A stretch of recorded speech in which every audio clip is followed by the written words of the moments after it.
Happy Mushoku Mondays, everybody. Welcome back to yet another trek through the Mushoku Tensei Jobless Reincarnation novel series. We are on Volume 11, Chapter 11. I have 12 on my screen for some reason. As per usual, thanks to everybody that dropped by for the chat, for the premiere. Hello, all chatters out there. Thanks to everybody that supports the channel, checking out the video, sharing it, liking it, leaving a comment if the comments are open, supporting through Patreon, tips link, super thanks, and yes, the membership button. Greatly appreciate everybody that supports the channel. You guys mean so much to me. It's because of you guys that this keeps going. But yes, we're into the adventure. We're off into adventure. We just started it last week, and we're continuing on. And good stuff, good stuff. I had to hold myself back from talking about the succubus and all the stuff that comes up soon. But yes, I am just about done with Volume 11. I have like just a chapter and a half left to do. I'm pretty sure right now we'll probably go through chapter 11, 12, 13, and that'll work out great because I think 13 and the extra chapter are pretty beefy. So I think those will be a video on themselves, but we'll see how far I get. But yeah, with that said, let's jump into chapter 11, the desert ecosystem. Their journey has just begun, and the incident with the succubus has really woke them up to the dangers they were facing. I kind of mentioned this with the end of chapter 10. Literally, dude would have been dead. Like, that was like game over the moment he got to Begrit. That's a bad sign. But again, I do mention the idea that, as we'll get into in a minute, he's sort of in a not normal area for most people. So it's not as if he can't take the Begrit continent. It's just this area and succubuses. The time at the university has dulled his instincts. Not that they were really sharp to begin with. He had to shape up, or he would get them killed. They were keeping themselves covered and hydrated, heading north according to the notes that Nahoshi gave him. And of course, keeping track due to this well-known elven ability, this internal compass that elves apparently have. Unfortunately, the heat was already getting to Elise, and while he offered up to do a rainstorm, she didn't want to attract monsters. Again, because technically, water sources equals monsters because monsters want water. This reminded him that lizards emerged during the rainy season from the Great Forest. Still, monsters on this continent were said to be unable to endure the cold. So, he could try freezing the air around them, but he was afraid that he'd hurt Elise. He did have this feeling that because of his experience walking through snow in the northern regions, he felt like sand would be easy, but his optimism failed him the moment he found himself exhausted within a few hours. The sun was beating down on him. The scorching winds were hitting him. He felt dizzy. Even with hydrating often, he was still feeling fatigue building fast. This shocked Elise because she figured that he had a lot more stamina. Still, she figured Cliff and Zenoba would have collapsed by now. Elise, on the other hand, was still in surprisingly good shape. It never ceased to amaze him how tough warriors in this world were. They have like, I don't know, we continue to kind of point on this idea that warriors themselves, especially around the whole battle aura thing, are just, they have an advantage in this world. And even, again, when they went to the university with the whole introduction to the university, the speech was a lot about how warriors have all these tools given to them and strengths that surpass mages, but they want to rise up and create spells that are more useful than just combat. He figured maybe stamina had something to do with their battle auras too. Possibly. He was more than a little jealous. I always like this aspect of sort of pointing out, despite the fact that he is the main character, they continue to point out how Rudius, compared to somebody else, isn't that great. Like, he does have his limitations, and that was, I think, really solidified with the whole battle aura thing, and even here, he's shown to not be this guy that can easily outrun Elise, who's just doing perfectly fine here. Granted, she could be hiding a lot of that. She does complain later that she doesn't want to travel the desert anymore. Still, the heat was too much. Up north, he could create a pocket of heat around himself to melt the snow and keep him warm. Maybe he can do something similar like that here. Oh, that's nice and cool. Did you do something, Rudius? Yeah, I'm trying to lower the temperature around us just a little bit. After some trial and error, he managed to cool things around them by 5 degrees. He then supplemented that by freezing water inside of canteens and slipping them inside of his clothes. It made it a bit more tolerable. On that first day, they encountered multiple monsters. Twin death scorpions, about 2 meters in length with tails split in two, supposedly a B-rank monster. Its sting was only cured by intermediate level detoxification, which made him really glad that he actually learned that. Elise would pin it down while Rudius fired stone cannons. If Elise was alone, he kind of figured that she would have a more difficult time because their carapace was like armor. The next monster was the cactus treant. Gotta have treants everywhere. A C rank that shot needles and used earth-based magic. When Rudius made the joke about how the treants were everywhere like slimes, Elise was puzzled as slimes only live deep inside caves. It's kind of a funny reference, this idea that slimes are always like the level 1 monster that you go out to, start your adventure on, and here they're deep inside of caves, which are probably really dangerous. The ecosystem is not like your RPG. The next attack was sudden and without warning. Ellie shouted that they were under attack before leaping to his side. From under the ground came a worm where she was standing. It was a meter thick and 5 meters long. It made a strange barking sound before it plunged back into the sand. It was a sandworm, a monster that could attack from below. Rudius had heard that there were similar ones in the Great Forest, but he never seen one. However, those ones in the Great Forest were only about 20 to 30 centimeters thick, biting off your leg at most. I heard they have big ones in the Demon Continent as well. You've ever seen one? Most of the monsters I ran into there were just snakes and wolves. Oh, there was that weird walking armor thing. Walking armor? A soulbreaker? Nah, they call it an executioner. It's the one with the big sword. Ah, those are strong variety. You don't want to run into one of those when you're on your own. It's a good thing he had Reserved with him. Yeah, that's a good thing. Because I remember even with then, he was like talking about the fact that Stone Cannon just was not working very well for him in that situation. Like, he had to get help. With how much was still underground, he figures that these sandworms could probably swallow a person whole. So with that, Rudius churned up the ground where the sandworm was rooted, chopping it up in blades of hardening sand. It died without a shriek. I don't know why, I immediately had a mental image of Tremors, just like blood gooping up from the ground. If they've got caterpillars that big around here, I wonder what their butterflies are like. Maybe that's what they call succubus. They're a bit like butterflies of the night, aren't they? Does that mean you started off as a bug yourself, Eloise? He's such a jerk. Again, I love their banter. Well, we all have our awkward days, you know. She doesn't deny it. She didn't deny it. But it made him wonder about her caterpillar years. Hanging out in the library with dorky glasses? Working in the field in overalls? Yeah, this is fan art left and right here. The last monsters they encountered was a group of ants. Yes, ants. They spotted them before Annalise threw him to the ground. He nearly kind of fell down the dune that they were on. Hey, what are you doing? That's an army of phalanx ants. As they crawled back up, Rudius got a nice sight of Annalise's butt. He wondered if Sylphie's would round out like that. Peering over, he seen the ants marching in formation. Each were 30 centimeters in size. Some had wings, some had oddly human-looking lower bodies. I really wish we had pictures of this. Of course, I played Ultima Online, and they had, I think it was the Terrans or something like that, which are basically like, they had like it was more like an arachnid lower body. And so that's kind of the mental image I got, was kind of like an ant lower body and having like some weird, I don't know, human-looking upper body, but just kind of a misshaped face. But this is the opposite. Given their size and numbers, that's definitely an S-rank threat. Wow, really? Mind explaining? I'm a little curious. Phalanx ants are one of the most dangerous monsters out there. They're known for their insatiable appetite and their ability to consume anything in their path. Those ones are particularly massive too. They must be a species unique to this continent. So they were basically a mutant version of army ants. Unlike other ants, they didn't establish static colonies. So these are ones that kind of keep moving around rather than just create one little spot where they keep bringing food to. They were in constant motion, eating everything in their path. I can imagine like a town, like we're gonna, go to Bazaar here soon. I can imagine a town like that being attacked by the ants, which is technically a joke for later. And pretty much implies that he thought the same thing. Their sheer numbers made them capable of overwhelming any terrestrial foe, even stray dragons, which doesn't surprise me too much. Ants are sort of similar that way. I mean, there is a lot of ants in this world that they can take down a lot of things. And it's typically through their venom and whatnot. At intervals, they would establish a nest to replenish their numbers. So they'll go for a while, they'll just consume everything, and then every now and then they'll go, okay, we're missing a lot, so they'll make a colony, they'll birth a bunch of more, and then they'll continue traveling. Since these were monsters, they were smarter and more aggressive than ants.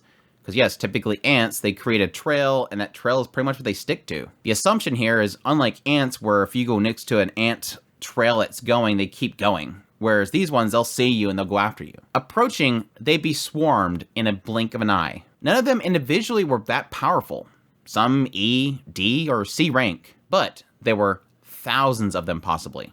And that's the key thing. Always strong in numbers. It was 2 meters in length with an upper body of a female human. So that kind of goes more in line with what I was thinking about earlier, not the opposite. Which makes me sort of wonder how much thought he put into the biology of these things and the idea that maybe in some cases with one that has a lower body that's human-like, maybe that's a deformity or something where it's an opposite effect of them possibly becoming a queen. As Rudy sat there, he thought about how well the ants would respond to an attack. Possibly he could use some sort of magic from range. He could try using a massive spell to hit them all at once, but a nuke that big might end up hitting him and Annalise. Rudius, why do you look like you're getting ready to fight? What?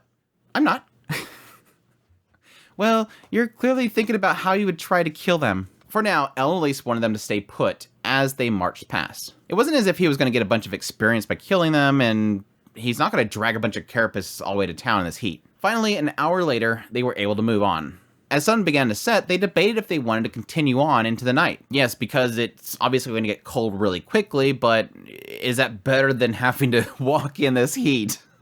You gotta weigh it a little bit. Suddenly, a swarm of bats began to circle around them. While not a great threat and not aggressive towards humans, they began to flock around Annalise.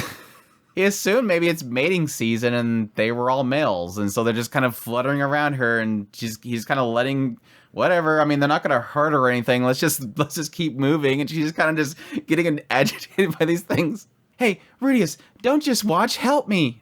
Yeah, sure. Nimble as she was, she couldn't keep moving with them swarming around her. He'd have to knock them away using a little tornado or something. As he was preparing to cast a spell, he noticed a large silhouette inside of the swarm of bats. A humanoid figure with bat wings skipping towards them. There was a sweet scent in the air. He can't get away from them. They're drawn to Rudius. He has charm succubus in his blood. He is a gray rat. It was a succubus. Rudius quickly fired stone cannon. It's like, not again, not again. He smacked his big... Rudius. You're gonna get me demonetized. He smacked his big, hard rock right into that little seductress. She grimaced in agony, clutching her stomach as she turned to flee. At least he got her to go away, but he still got the scent. He needs to keep a flurry of wind around him at all times just to keep the scent away from him. He unconsciously dialed back to non-lethal as to not kill something that looked so human. There is an aspect there where, yes, it's a little more difficult to kill something, even if it is a monster, because it sort of has the traits of a human. You get that sense of a human being there. The facts were, he wasn't cut out to be a succubus exterminator. Again, all you gotta do is just kind of create that swirl around you, and yes, you're gonna have to get over that humanoid aspect. It was their pheromones, or whatever made him lose his grip on reality. As long as he had distance, he could take him out with a single stone cannon. It was probably E rank, but due to its ability to mesmerize, it was classified as C. I actually would probably put it more on the idea that if you're a female, it's E. If you're a male, it's C. Even in his previous life, he had a soft spot for succubi. Long story short, it wasn't his fault that he grabbed Annalise from behind after clearing the bats. I love this section because this long drawn out explanation of why he's not fit out for this, and suddenly he's like, and just that's why I grabbed her. Hey, Rudius, get a hold of yourself. Use that detoxification spell already. God, stop rubbing yourself against me. Come on, please, just a little. I won't even put it in all the way. Why don't I just use the back entrance? That doesn't count as cheating, right? Stop being such an idiot. Oh my gosh, Rudius, you're gonna get me demonetized. This time, a shield chop. If she was in a visual novel, people online would call her a childish, violent heroine, but she was justified. She had all the right to do it. Sorry for the hassle, Annalise. That's all right. It's the monster's fault, not yours. Honestly, I hope we've seen the last of those awful creatures. Now, you've got me all worked up. Just rubbing up against her, now she's all hot and bothered. She smacked her flustered cheeks and shook her head vigorously. His actions had apparently done some damage this time. It's kind of one of those sad aspects. It's like his actions sort of kind of speeding up that process for the curse to kind of kick in. But again, technically, she's a horny person, so it's probably nothing to do with the actual curse.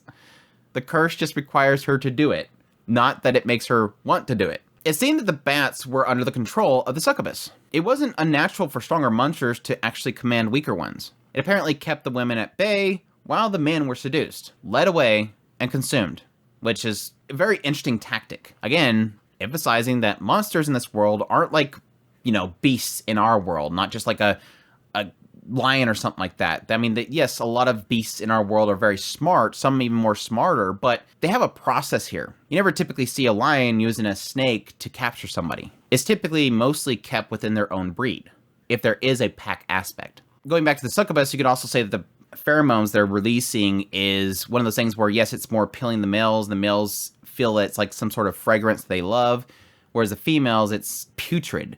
And that's probably another way they can possibly mess with the senses of the females, distract them, or even push them away from the location just to consume the males. Not soon after, a two-legged lizard that resembled a velociraptor popped up. It quickly started consuming the fallen bats. Annalise readied her shield. She'd never seen something like this before. Despite all of her traveling and all of her knowledge, again, she's never been to Begret, and so it kind of assumes at this point that these velociraptor things are kind of native to this place. It could also be in the Divine Continent, because I don't think she's been there, or at least she's never mentioned going there. She could have. I'm surprised. I thought you knew about every creature out there, Annalise. I'm not a professional monster researcher, When the raptors finally spotted them, they quickly hissed and jumped to attack. They weren't strong, and they took out about 7 of them in about a few seconds. The remaining 10 backed away. As Rudius was about to mop up the remaining ones, Annalise called out, "Rudius, be careful, something huge is coming." A group of large monsters, giant feathered dinosaurs, appeared. Their crests were an eye-searing bright shade of red. That's gotta be a variety of Garuda. A single one was about a C rank, but in a pack they were classified as B rank. With the size of them, they were probably inside of an A rank territory. I really love the chaos of this, and they sort of kind of talks about this a little bit, this idea that the moment that the light went down, the moment that the sun was going down,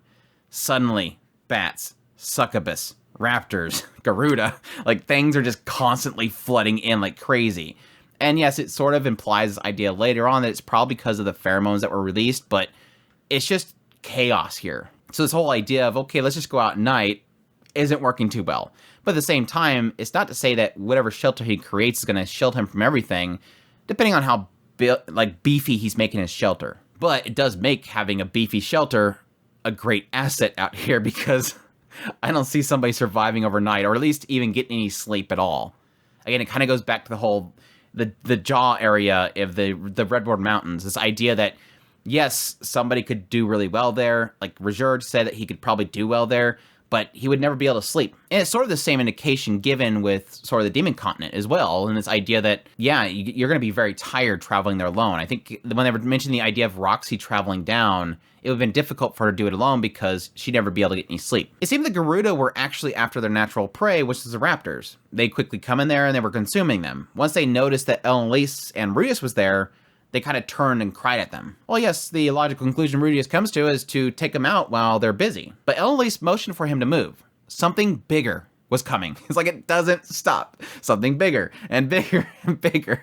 It is so funny because like immediately when I was reading this part, what jumped in my mind was this idea of like, I need like a comic strip where it's like, you have ants and you have this shot of Rudius and he's like, "Ooh, ants." And Annalise is like, "Rudius, no." "Ooh, chickens are busy." Rudius, no. Again, this aspect that Rudius would probably have been dead if he didn't have Annalise with him.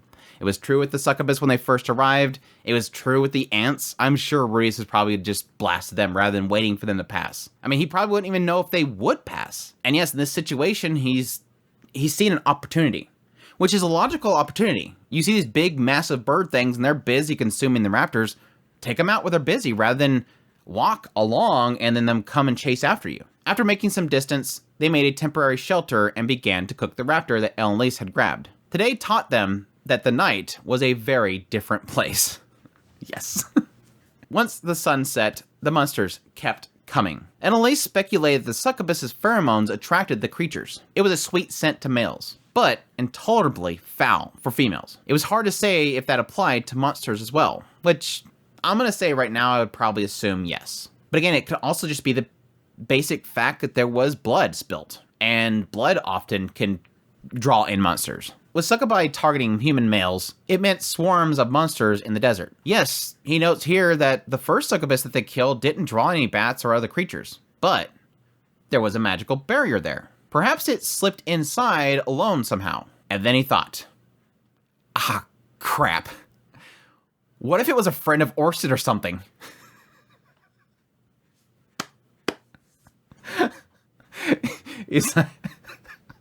I don't know, my mind went a million directions.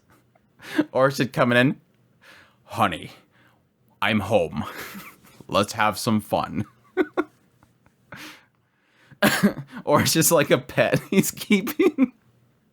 Or again, it's just kind of a natural, I don't know, barrier to anybody that would come and sneak inside of the magical barrier when he's dropping it or raising it, which I doubt he would have a problem with detecting a threat nearby. It could just be simply that he doesn't see any sort of threat in the succubi, and he'd lower the barrier, went to go use it or went to go leave it. The thing just kind of walked into there, probably going after Orsted if it's not affected by his curse, and then he raised the barrier again. It got stuck in there, which again indicates that Orsted's here, because I don't see him being gone for an extended period of time and the succubus living inside of that barrier for that long period of time. Now, there is another theory in the idea that there's a possibility that succubi aren't affected by that particular barrier. I doubt it, but it's a possibility. But I think it's more the idea that, again, Orsted just came there, dropped the barrier, went to leave, and the succubus walked into it. But no, he's like, crap. Is this like a friend of Orsted or something? Nah, that can't be right. It wouldn't have attacked, but instead asked Rudius if he knew Orsted, right? Like, I mean, this thing's gonna go, oh, well, he's coming out of there. He obviously knows Orsted. What if it was a cultural misunderstanding? Maybe that's how succubi said hello. You know, they come up and they greet themselves by going, come here, you know? In Japan, people got to know each other by taking baths with each other. And foreigners could never wrap their heads around that one. Yes, which is very true. It's a very, very true statement. It's like every time I watch a show where somebody's like, oh my gosh, they took a bath together. This is terrible. I'm like, that's technically how they established bonds and got comfortable with each other. And again, technically that is also a thing that's overused in anime, but I mean, it was a prime example there is being erased. I remember when the episode happened where the mother took the other girl inside the bath and everybody's like, oh my gosh, they're doing this. I'm like, because she's trying to get comfortable with her, and that's what they do. But yeah, he thought maybe this was similar. It would be really unfortunate if he accidentally killed an old friend of Orsted's.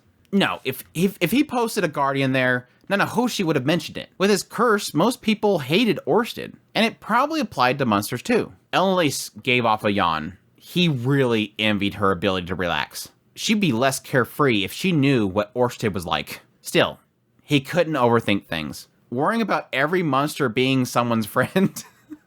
He's like, wait, what if that sandworm was Orsted's puppy?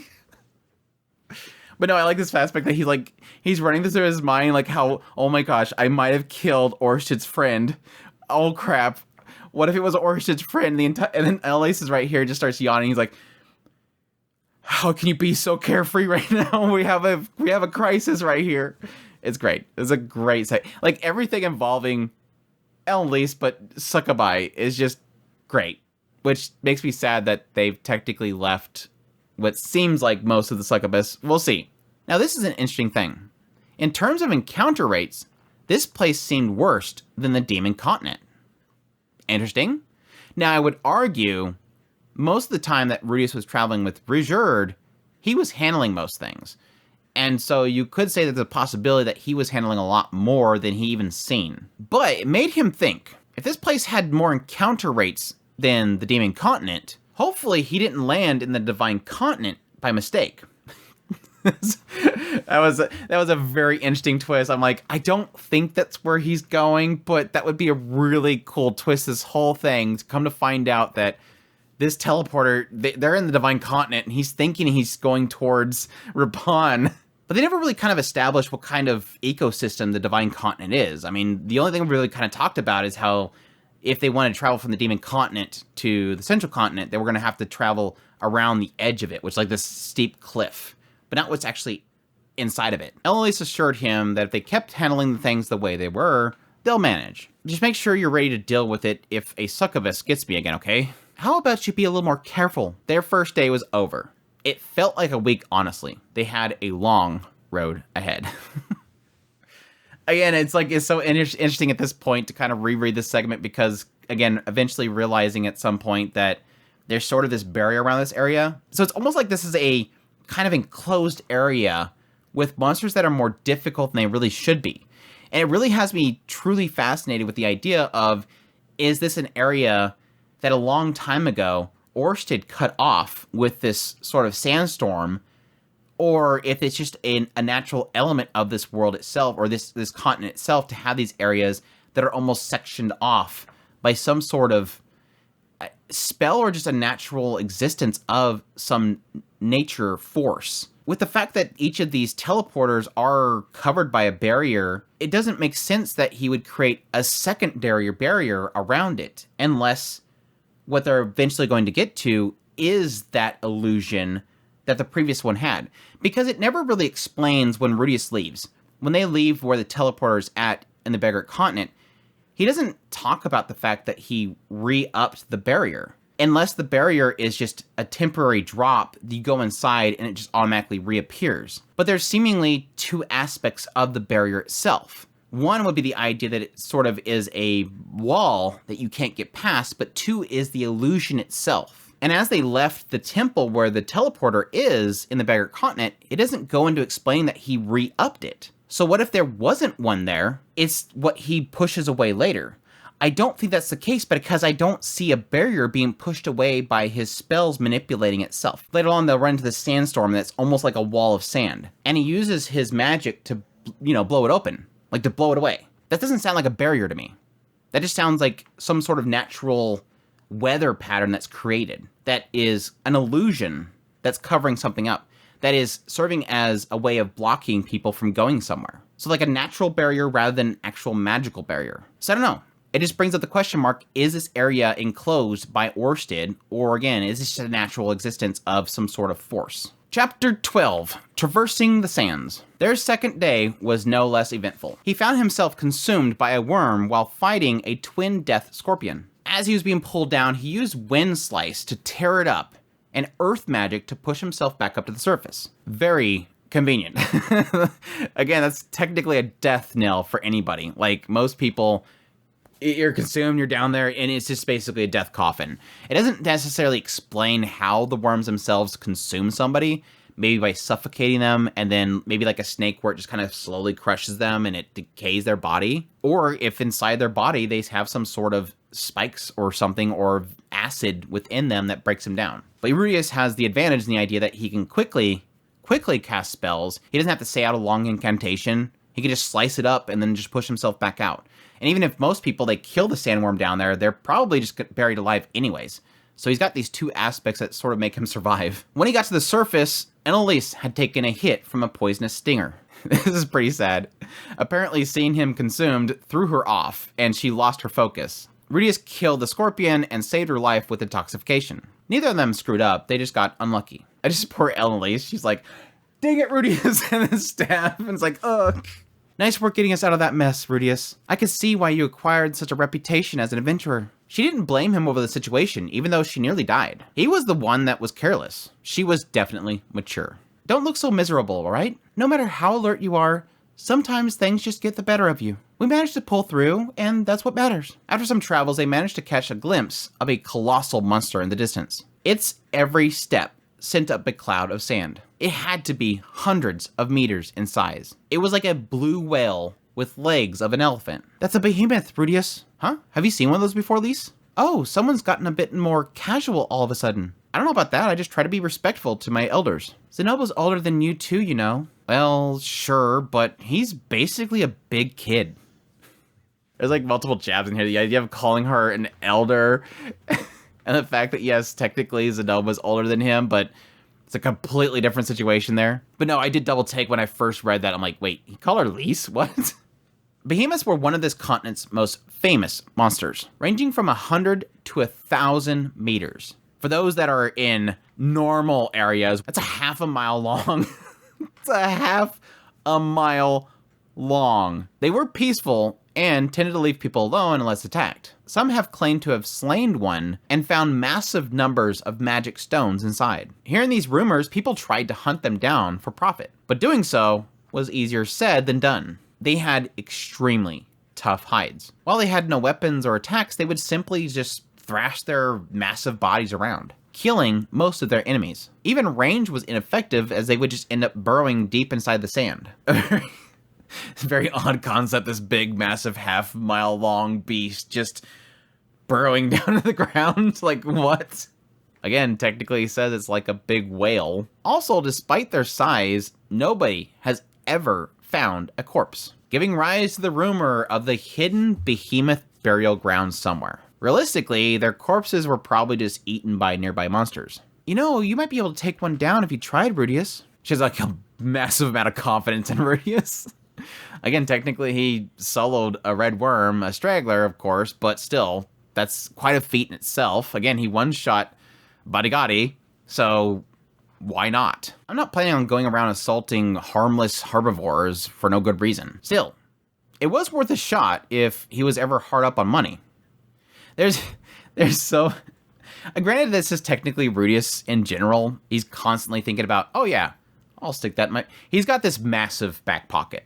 Like, his back pocket is so full of, like, different methods that he can make money. Again, duplicating the lamplight, making the figurines, killing massive, gigantic-sized behemoth things. And then later on, he talks about possibly using the teleporter in a certain way, which is kind of interesting as well. So he keeps throwing this stuff in his back pocket. It's getting very big. I mean, the thing that immediately goes to my mind on how he could possibly take down the behemoth itself is possibly using earth magic to make the sand itself harden, or possibly using fire to harden the sand, or just sneak up on it and just do one big massive bolt at it. I don't know this thing is going to be able to detect dangers around it until something hits him, so getting one big blast immediately could possibly take it down. But yeah, it is sort of curious, the idea of the behemoth burial grounds.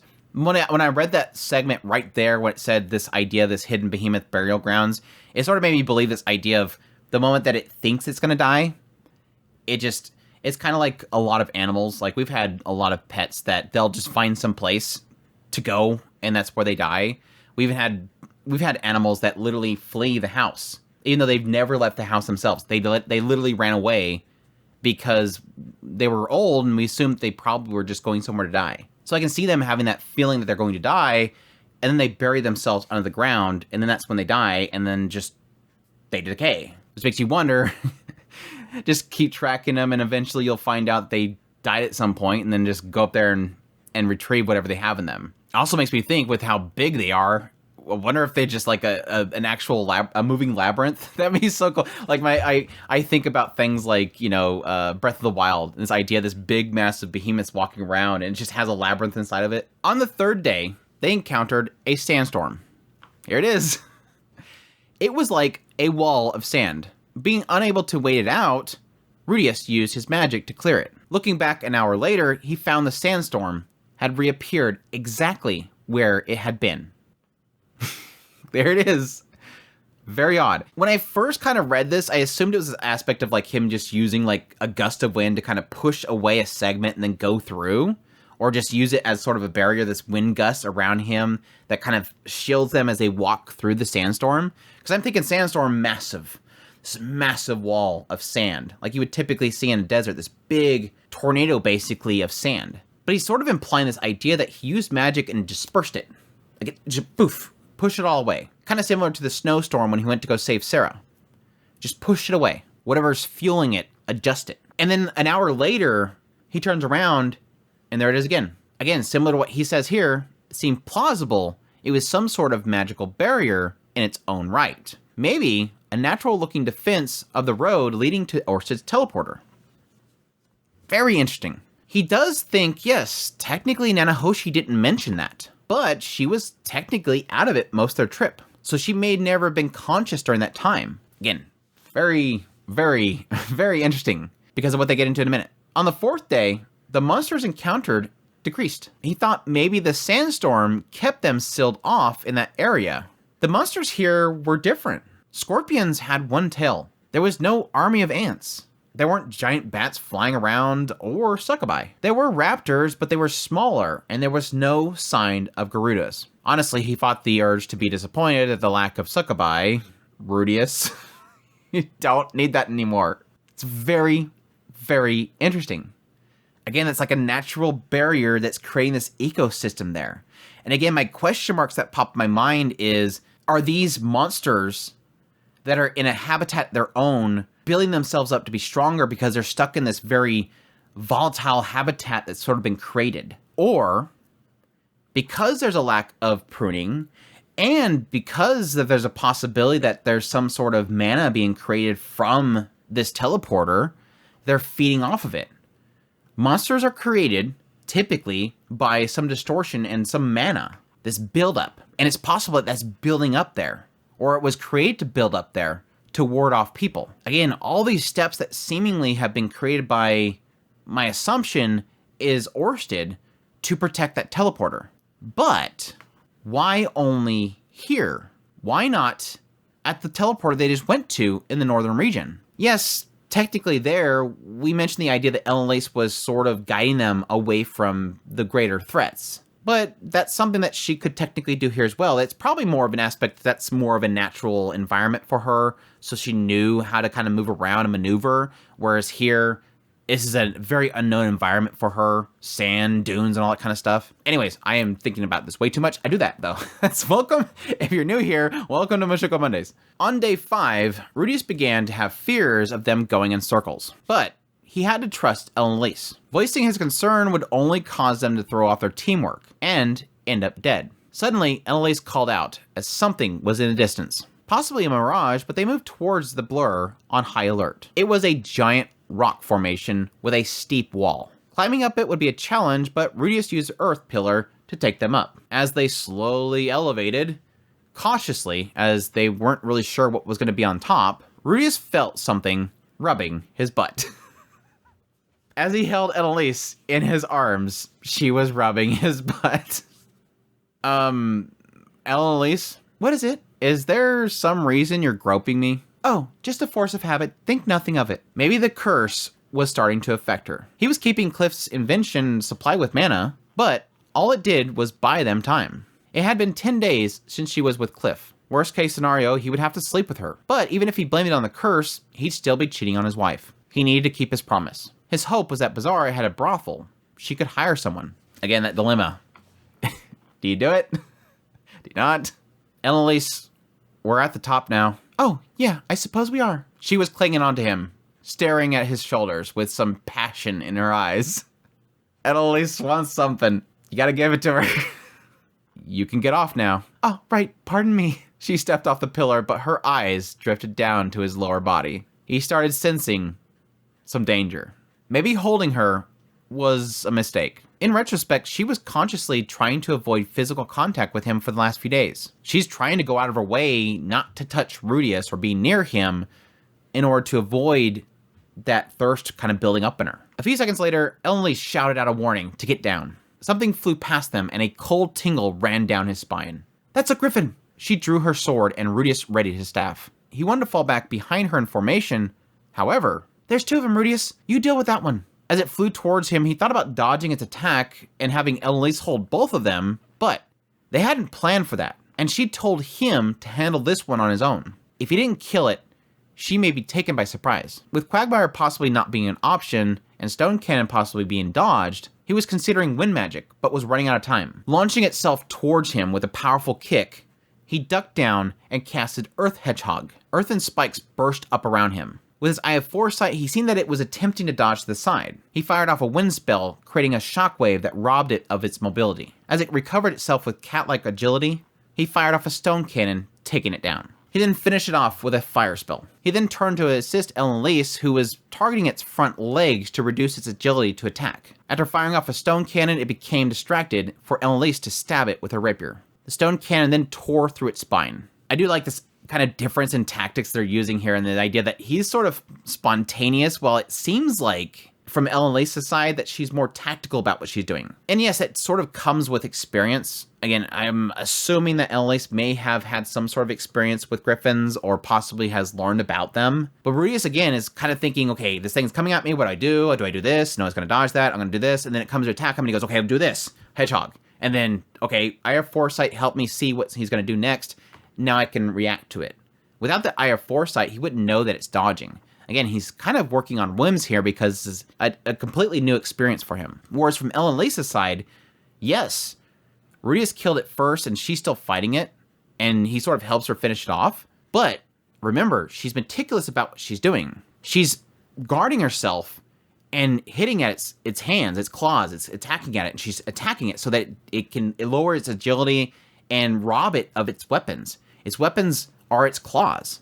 If she can destroy those claws, it can't fight anymore, and then she can just finish it off. Rather than her just charging in and trying to stab it, and it just hit her with one of its claws. They both apologize for getting careless and noted to keep watch of the skies. For now, they didn't really have to worry about attacks from below because they were on a rock shelf. Day 6, they figured out this rock shelf was a griffin nesting ground. Multiple creatures had divided the area into territories. He noted the fact that griffins didn't use magic, but they were physically powerful. With mobility, it made them a challenge for magicians. They were clever, could organize coordinated attacks and ambushes. In a group, they were considered A rank. Yes, technically they kind of indicate this idea that the moment they got onto that shelf, like immediately they were pincer attacked. Having fought off the lead of the territory, they had a peaceful night, feasting on the last kill of griffins. A male, a female, and an offspring. He felt bad about the offspring, as the fact that he had a child on the way, but he had to survive. Rudius had prepared a few spices and went on to cook the meat. After tasting it, Ellen Lace was taken aback by Geese, how he carried all these spices around with him. It always seemed like roguelike adventurers carried around spices or collected them. Foraging for materials was useful outside of cooking, using some materials to repel insects, monsters, or to blind others. As he started to eat, Ellen Lace noted that she really liked the way that Rudius seasoned his food, licking her fingers in a way that she only did whenever she was seducing somebody, which was kind of a sign that she really, really liked it. Or she's getting very thirsty again. Your table manners aren't the best today, Ellen Lace. Goodness, now you sound like Zenith. Did Mom used to nag you about that? Oh yes. She'd flush bright red and hiss, "You're a lady, Ellen Lace. Try to act like it." I want that chapter so bad. When are we gonna get that chapter, damn it? Ellen Lace's imitation didn't match his memories, but they knew each other long before he was born. Thinking on this, he wondered where she was right now, but then shook his head to avoid getting anxious. This sucks too because, and I probably should have mentioned this like 2 Mushoku Mondays ago. Yes, technically, ever since I finished the first season of Mushoku Tensei Jobless Reincarnation. So we're going on, what, like 2.5 years? I have been dreading where Zenith is at. And that's from somebody that kind of sees what the anime adaptation shows Kishirika sees, completely different to what Rudius is thinking, which is, again, this entire time he's thought that she's just messing around in a labyrinth somewhere on another continent. It's dreading, and it's such a long time too, so it's gonna be very interesting to see what is going on with Zenith eventually. Were you just as promiscuous back then too? Promiscuous? That's rather rude. I suppose I was, though. I love how I can get the inflections just because you get to a point where you know these characters so much that you know exactly how they're talking. But back in those days, we all used to sleep in our underwear. Or the nude. Ghislaine didn't even know what a bra was at first. You should have seen the way that Paul ogled her. You know, come to think of it, I guess Zenith was about your age when I first met her. Really? You've known her since she was a teenager? Yes, she was a clueless, innocent little girl. Paul picked her up off the street and dragged her into our party, the scoundrel. Annalise had a nostalgic look in her eyes. With how Geese and Ghislaine looked when they talked about their party times, they must have had some good times together. Yes, technically, even considering the idea that Annalise hates Paul, they probably had they were together for a long time, so it's not as if they always hated each other. I mean, they could have had aspects of each other they couldn't stand, but they still were party together. They at least trusted each other's backs. I got the impression that Dad wants to apologize to you about something that happened back then. Is it alright if I ask what it was? You're better off not knowing, dear. I don't think you want to hear too much about your father's romantic history, do you? Yeah, you're right. Internally, Rudius is like, no, I do kind of want to know, but he didn't want to pressure her. That said, she did technically reveal that it had something to do with love life, specifically. He had a physical relationship with Ghislaine at some point, so he probably slept with Annalise too. And then Zenith got pregnant, bringing the party to a close. It probably led to some ugly drama. Once we make it to Prapon, I'm sure he'll fall all over himself to apologize. I'm not going to forgive him no matter what he says. Paul was a good for nothing, but that's why Rudius had to help him. Guys like Paul and him had to look out for each other. If worse came to worse, Rudius would beg Annalise to forgive him. Cutting to the 7th day, they reached the end of the rock shelf. Off the edge wasn't a barren desert anymore. There was a smattering of trees and plants. In the distance was a large lake with white rooftops clustered around it. They had found the city of Bazaar. Finally, the plot thickens. I honestly have for a long time been wanting to try to figure out what happened in Paul's party. And I think the assumption has been for the longest time that it has something to do with sleeping around. Paul's super thirsty. And again, yes, he forced himself upon Ghislaine. And yeah, even here, Rudius is assuming probably slept with Annalise too. I don't see Annalise having a problem with it at the time. But again, it sort of hints at this idea here, at least adding something to it until we can hopefully eventually get that Paul's party chapter. When he inquires, what did he do? She says specifically, I don't think you want to hear too much about your father's romantic history. So it sort of implies this has something to do with romance. And yeah, I guess one part of it can make me think that it has something to do with him possibly devoting himself to Annalise. And then just Zenith pops up and suddenly, oh, new girl, go after her. And that frustrated people. Obviously, the reason why the party disbanded was because that. So I think early on, the question mark was, okay, he's just a dirtbag. He's sleeping with everybody, forced himself upon Ghislaine, bags Zenith, pregnates her, goes and lives his life. Then later on, it sort of became a question mark with Ghislaine's story. Yes, dirtbag, but also aspect of everybody may hate him because he ruined a good party. His sex drive and his desire for Zenith ruined the party. Everybody was happy. Ghislaine was happy. She didn't have to worry about thinking about things because they had the party and they would handle everything. Even with Geese, it sort of implied the idea that Geese has had it kind of rough ever since the party got disbanded. That was he was making plenty of money there and he was comfortable. And then it all fell apart. But the ongoing comment is about how everybody hates Paul. Why? Why that? It doesn't seem like Annalise cares, and Annalise is sleeping around with a bunch of people, so why would Paul sleeping around with a bunch of people bother people? This sort of implies that it has something to do with relationships. My current theory that just sort of kind of popped in my head as I read this part was, is there a possibility that they didn't want him to get with Zenith? Annalise puts it as, Zenith was a clueless, innocent little girl. Paul picked her up off the street and dragged her into their party. The scoundrel. It sort of implies the idea that Annalise from the very beginning wasn't happy about that. Now, it could be retrospect that after everything happened, he's like, yeah, that was where it all started, the scoundrel. He had his sights set on her from the beginning. I just didn't realize at the time. Because they sort of imply this idea that Zenith got in an argument with her family, ran away from home, was taken advantage of by this party that she was in.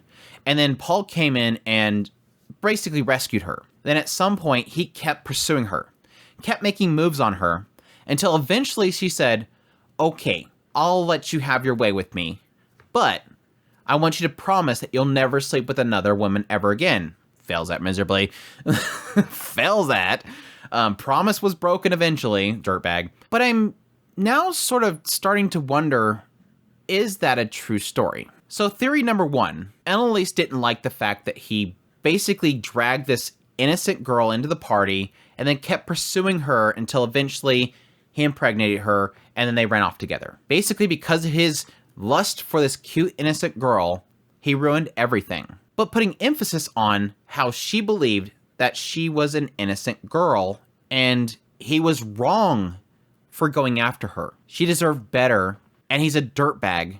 He shouldn't have done that to her. Which sort of leads into my second theory and the idea that it's a possibility that the story that we got from Zenith's chapter is a lie. Elelise never mentions that he saved her from a bad group. Just that she was an innocent girl that he picked up off the streets. What if he found her because she was cute, brought her into the party because he wanted to get with her, then eventually forced himself upon her just like he does everybody else? Lilia, Ghislaine, maybe even Elelise, though she probably would accept it, or though maybe not if she found him to be a dirtbag at that point. Maybe he forced himself upon Zenith as well, got her pregnant, but then chose to actually take care of her. So he's a dirtbag, forced himself upon a lot of people. This isn't new for him.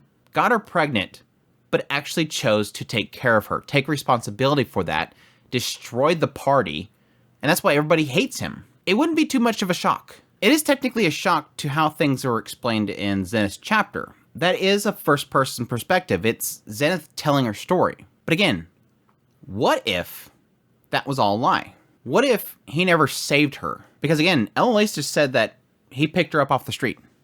Not that he rescued her. It makes you wonder if there was more of a force happening there and then he followed through. It'd be a really interesting way to sort of twist things that we've sort of come to see as being the truth. Again, because technically with Lilia's story, it was so jumbled up and twisted in a way. But technically, yes, that was from two different perspectives. Anyways, that's my Zenith TED Talk. Chapter 13, Bazaar. On their 8th day of travel, they lowered themselves down the rock shelf and headed toward Bazaar. It was a town comprised of tents and buildings circling a lake. That area wasn't just sand, but soil, reddish brown color. There was also less extreme heat here. By the time they reached the outskirts, it was evening time. But there, they were alerted to the call of a griffin. Ahead of them, near the city, was a pack of 5 griffins and 5 humans, though 2 of the humans were already motionless on the ground. Rias chose to help them after Elelise inquired. He felt that it would leave a bad taste in his mouth if they didn't. While Rias was covering Elelise, she held the lion against the griffins, taking them down one by one. Afterwards, a cowering man stood and commanded one of the warriors to get to searching. He then addressed Elelise and Rudius, thanking them for their assistance. He wore a turban, red robe under a thin yellow gown, and a small red dot on his forehead. Striking Rudius as a timid sort, he was a very picture of a stereotypical desert merchant. In response, Rudius mentioned that they couldn't just abandon them when they were in trouble, but the merchant didn't really see things the same way,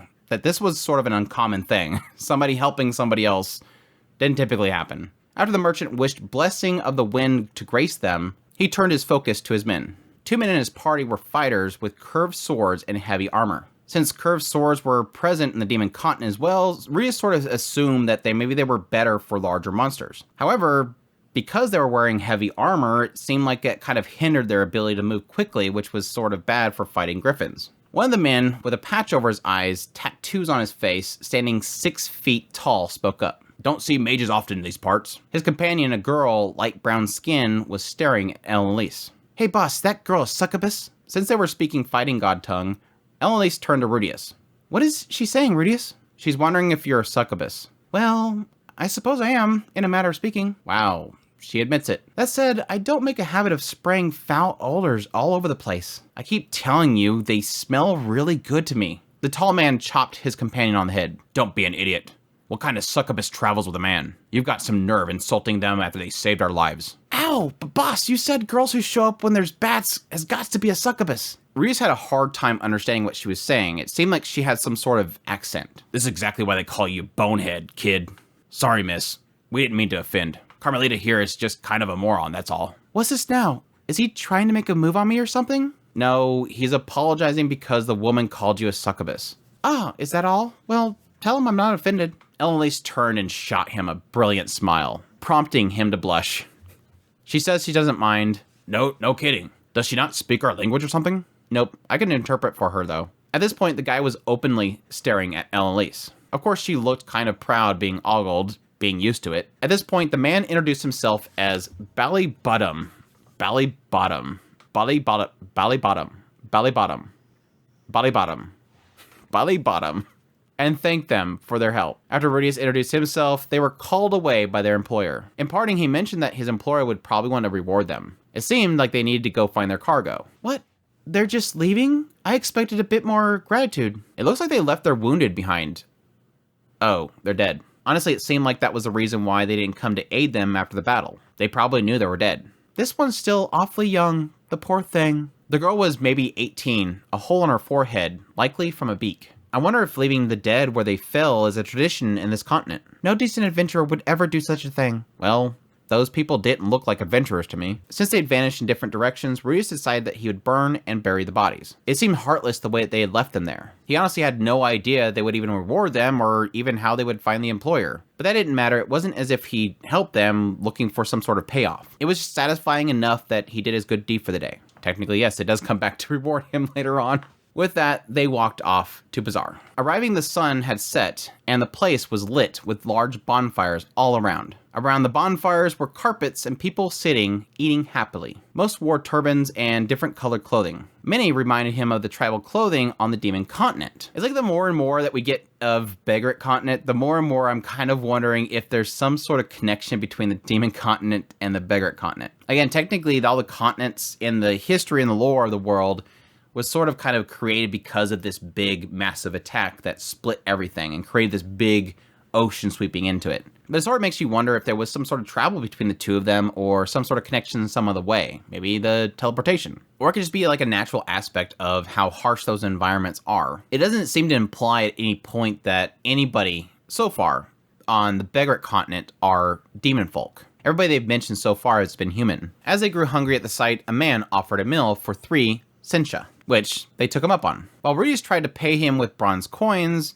the guy spoke up. What the hell are these things? Bronze coins from the Kingdom of Vasra. The Kingdom of what now? I can't use these things, buddy. Rudius feared this, but he hadn't gotten a chance to exchange currency yet. As he was about to switch to his backup plan, Elise dropped a small gold ring on the guy's hand. He nodded his head before he turned and moved to his next customer. It's best just to barter in situations like that. I'm glad I got you around, Elise. You really know your stuff. There's no need for flattery, dear. Sitting there waiting for their food, some old memories from Japan came to him. It had been a long time since he'd been sitting on the ground. Their meal came and it was a sweet soup with spicy meat and sour fruit. Also, chunks were inside of it, some kind of rice. He hadn't expected to see rice here, obviously the environment itself, so it was a pleasant surprise. His love for rice had only grown over the years. Here goes again with the rice thing. He's obsessed with rice. He gobbled it up, and it made him feel invincible. He really honestly wanted to see if it was possible to cultivate rice in the Northern Territories. If he taught Aisha the basics, maybe she could get a field going in the yard. But maybe it was wrong to turn his sister into some sort of agricultural worker for his own pleasure. I'm sure if he told her, she would immediately jump on it, Rudius. Rudius ended up asking for seconds, which surprised Elise. She was used to him whining about food. It wasn't that he complained about Sylphie's cooking, but rice had a special place in his heart. He just needed some eggs and soy sauce. He figured that maybe the Garuda's Nest had eggs. Additionally, maybe this continent had more surprises, and maybe they can go to the market and there'll be soy sauce there. Again, it's obsession with rice, dude. Even after all these years, still obsessed with rice. You can get the Japanese person out of Japan, but you can't get the Japan out of the person. But no, side projects were for later. They weren't on vacation. They decided to put off hiring a guide until the morning as folks were turning in. Excuse me, are there any inns around here? Inns? What are you talking about? Just sleep wherever you want. Apparently visitors who didn't come with a tent just kind of slept under the stars. They found a place near the water between 2 tents. Rudius built a shelter between them. Well, at least we made it this far, right? So far, so good. Still, we're only halfway there. Let's make sure to stay on our toes. They went over some priorities, exchanging money, buying provisions, confirming the route, and hiring a guide. Rudius' daily routine was checking for damage in their gear, while Elise cleaned her sword and shield. Following all this, they turned in for the night. Okay then, I'll be going for a little while. To do what? Like, Rudius? What are you doing? Oh gosh. To pick up a man. You've still got a little more time, don't you? Her curse typically kicked up in full gear in about 2 to 4 weeks. Cliff's magical implement more than doubled that deadline. With their journey being only 2 weeks in, she had time. But Elise wanted to grab somebody while over there. It made sense, they weren't sure what was ahead of them. Their trip was going to last about 4 months at least. Okay then, I guess I'll see you later. Yes, I'll be back eventually. Don't wait up for me though. Get some sleep. Well, okay, but you don't speak their language here, do you? That won't be an issue. This sort of thing works the same way no matter where you go. Which, yes, technically makes sense. Sex is the universal language, Rudius. Sex is the universal language. All she gotta do is walk up to some guy, give a wink, see how he responds, rub up inside of him, rub down a little bit, That's pretty much confirmation. Go somewhere. It's just an easy process. I also kind of think the idea that why she has to recharge so soon is I think it's probably because of a lot of the mistakes that Rudeus has been making, like getting close to her even though she's been trying to keep a distance. Is sort of kind of advancing a little bit. But again, a lot of this is probably the fact that she just doesn't know how long it's going to take before the next time she's going to run into somebody, and she's just experienced several times where she's getting hot and bothered with Rudeus, and she doesn't want to do that. So she's like, I'm going to refill here because I'm too afraid of doing something I'm going to regret a lot. The next morning, Rudeus jerked awake to the screams of ant attack as an army of phalanx ants descended on the city. And then he woke up for real. I got a kick out of that. I was like, holy crap. Oh. He'd actually gotten a full night's sleep. Dreams of Aisha, Norn, and a 7-year-old Sylphie fighting for a ride on his shoulders. Sylphie eventually winning the fight, while Aisha and Norn sulked. Waking up, he felt like the day could be good. Next to him was a satisfied Elalace asleep.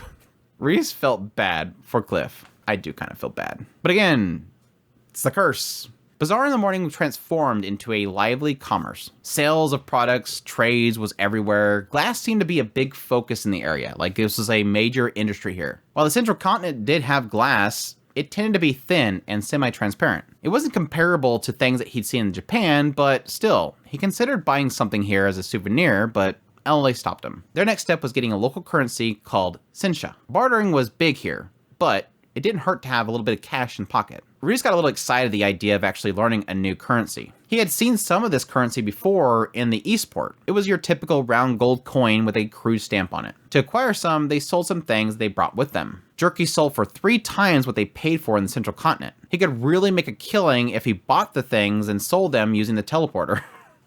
Yeah, this immediately jumped in my mind. He's like, yeah, that would probably be asking for trouble.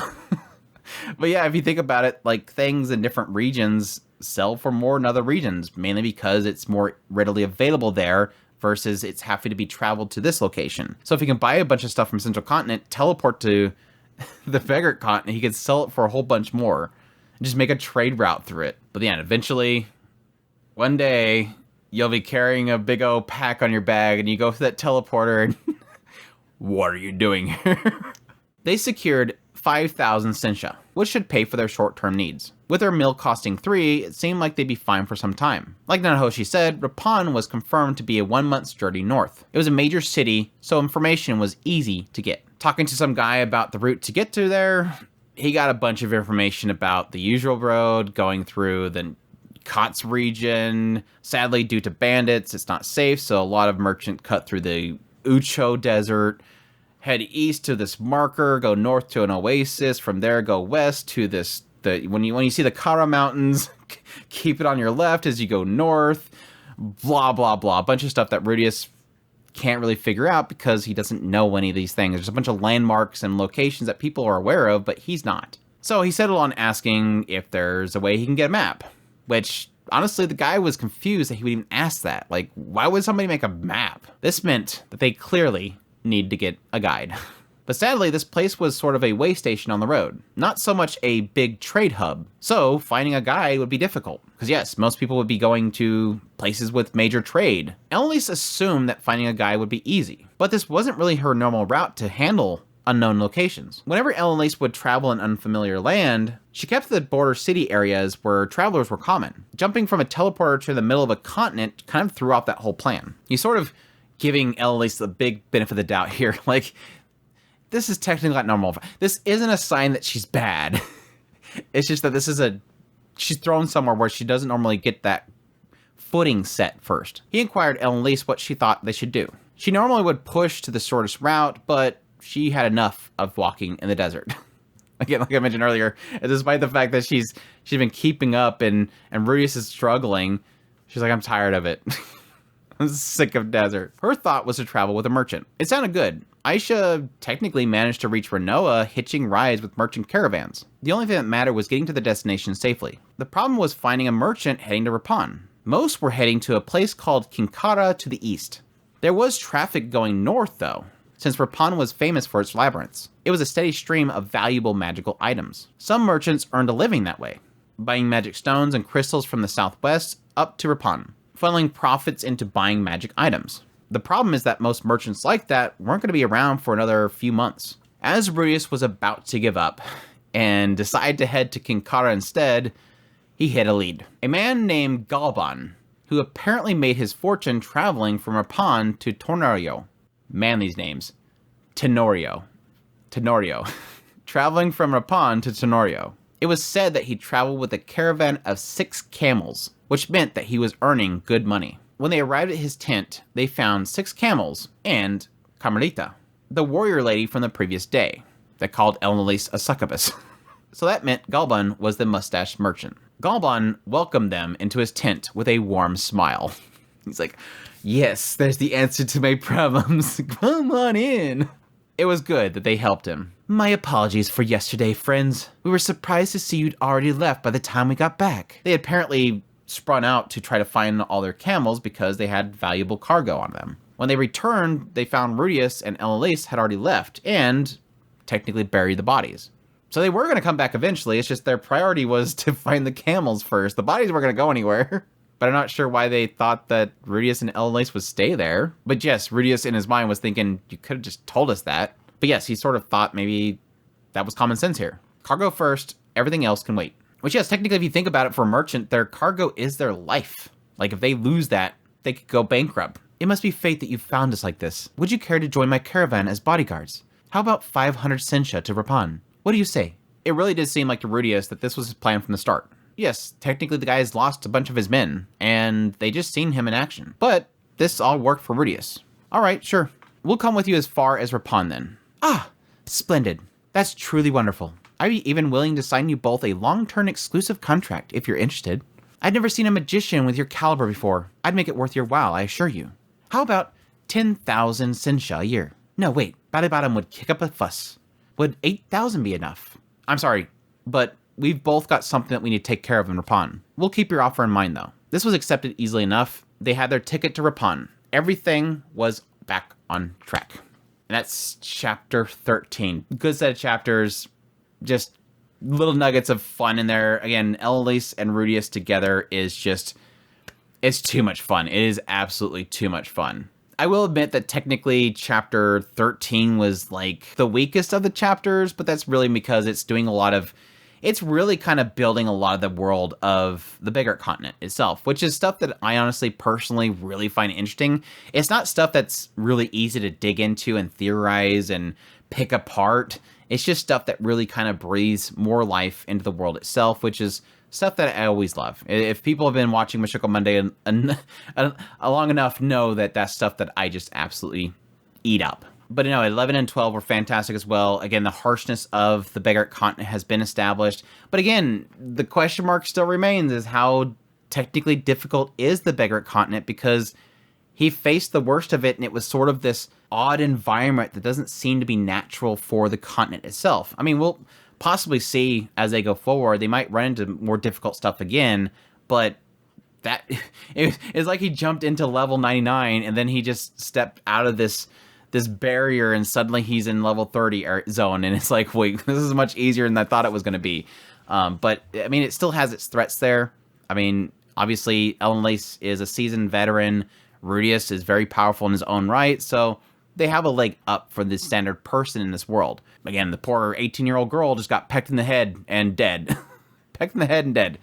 But now, looking forward to getting more into chapter 14 and the extra chapter, which I've heard is supposed to be super hype, so we'll see. But that's for next week. Again, we'll wrap up volume 11 with next Mushoku Monday, and finally start volume 12 that people cannot shut up about. It better live up to the hype. I swear I'm going to read volume 12 and it's going to be nothing but just garbage. And I'm like, what are you guys hyping this up so much for? But we'll see. But yeah, that's it for this Mushoku Monday. I hope you guys enjoyed this Mushoku Monday. As always, I greatly appreciate your guys' support, all the kind words in the comments. I love the chat. Hi, chat, once again.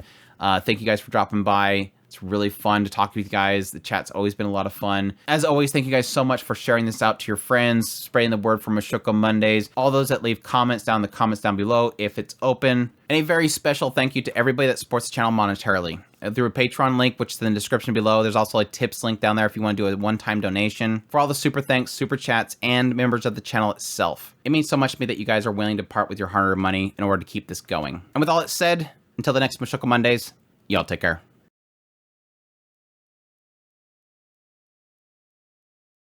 But yeah, with that said, let's jump into Chapter 11, the Desert... But yeah, with that said, let's jump into Chapter 11, Their journey began, and the succubus incident woke him. Unfortunately, the heat was getting to El Lanise. This shocked Philip. It never ceased to amaze him how monstrosely. He figured if Ellen Elise was alone, she probably would have a harder time because the arm it made a strange barking sound before plunging back into the sound. As they crawled back up, Rudius got a nice sight of Rudius's butt. Wow, really? Mind explaining? I'm a little curious. Suddenly Ellen Elise spotted the queen. But due to its ability to mesmerize, it made it if she was in a visual novel, people would call her a childish violent. If she was in a visual novel, people online would call her a child. She didn't blame him over the situation, even though she nearly got died. Don't look so miserable, all right? I don't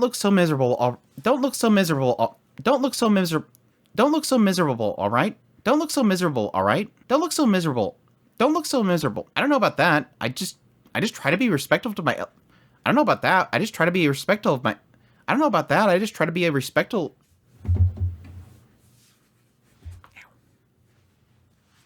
Kick my other mic. He was keeping Cliff's invitation supple...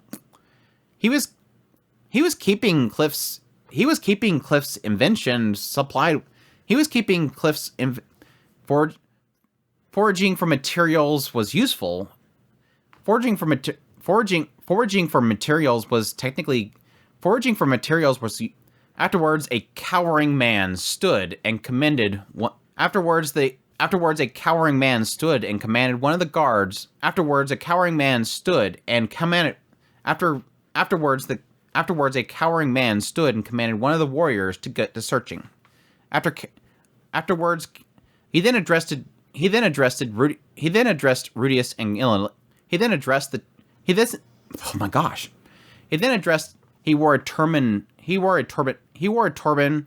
Annalise turned to Rudius, obviously not knowing that they were speaking fighting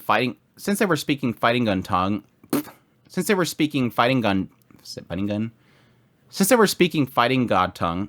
But that didn't matter. It didn't matter. It wasn't as if he... But that didn't matter. It made sense, honestly. It made sense, honestly, how certain they were about... It made sense, honestly, they weren't certain now. It made sense, technically, they weren't certain about what laid behead them. So that meant Gulban was the mustache merchant. Gulban was the mustache. Would you care to join my caravan as a... Would you care to... Alright, sure. Alright, sure. We'll come... Alright, sure, we'll come... Alright, sure, we'll come... Come on, Andrew, we're almost done. Alright, sure, we'll come... Bally bottom.